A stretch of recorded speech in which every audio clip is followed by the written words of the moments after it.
Do you remember the cult cartoon Speed Racer? Well, it's coming to life in a feature film. Will folks make a mad dash to theaters? Will they race to see it? Alex Costakis joining us now from Los Angeles. With that and more in this week's Hollywood Stock Exchange, what are the traders saying about Speed Racer? Because our producing team has some very strong opinions about what they think of this film. Oh, I'm sure they do. Before I tell you what the traders are thinking, let's put it this way. This is a summer blockbuster season, and the folks over at Warner Brothers were hoping that this would be a summer blockbuster. The traders are mixed in terms of what they think the film is going to do. The film is based on the Japanese cartoon and TV series from back in the 60s, and it's very stylized. It's a method of CGI where the actors are basically painted into the world, the cartoon world, through CGI. So there's a lot of green screen technology and all that. If you're a fan of anime, and if you're a fan of CGI and different methods of CGI, you're going to like the movie. It's a kid's movie. It's rated PG.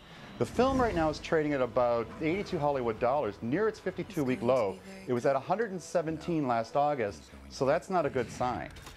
Traders are saying it's going to do... Oh. Go ahead, go ahead. Yeah, and so traders are saying it's going to probably do about 31, and that might be aggressive. Well, I wanted to ask you, though, just off topic a little bit, but you said it was rated PG for kids, but right. I would think that would be G. I mean, what do you say to parents out there?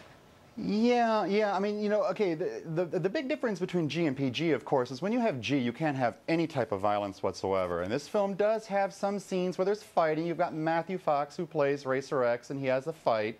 You've got Emile Hirsch, of course, who is Speed Racer, and of course, he gets in some aggressiveness and that type of stuff. So G and PG is a huge difference, as it is between PG and PG-13. So Iron Man last weekend, of course, is PG-13. This film, PG, is going for kids. It is a kids movie, but not a G-rated type. And this is from Warner Brothers, a division of Time Warner, ticker TWX. Right. Of course, we have to give the real tickers as well for this. The other one is what happens in Vegas stays in Vegas. I actually love the fact that somebody finally made a movie out of what has been, you know, a very funny phrase for several years. The reviews have been decent for this one, actually.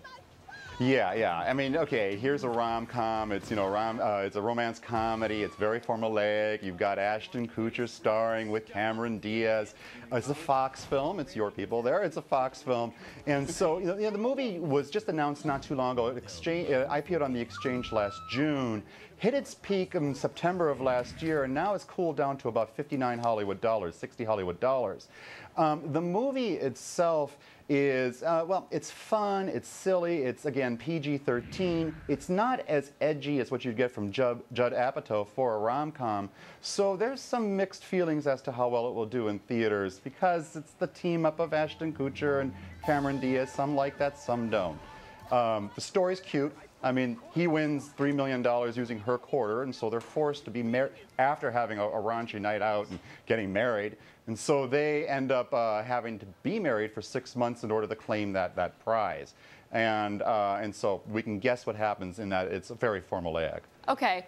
Rom-com, what is that? Is that a LA term, Hollywood term? You talking in Hollywood speak to me now? Yeah, a little bit here. Sorry, West Coast guy, you know. Yeah. It's a romance comedy. The East Coast girl had to ask you. All right, thank you very much. Alex, great to see you. Alex Costakis in Los Angeles. Good to see you as well. Have a good day.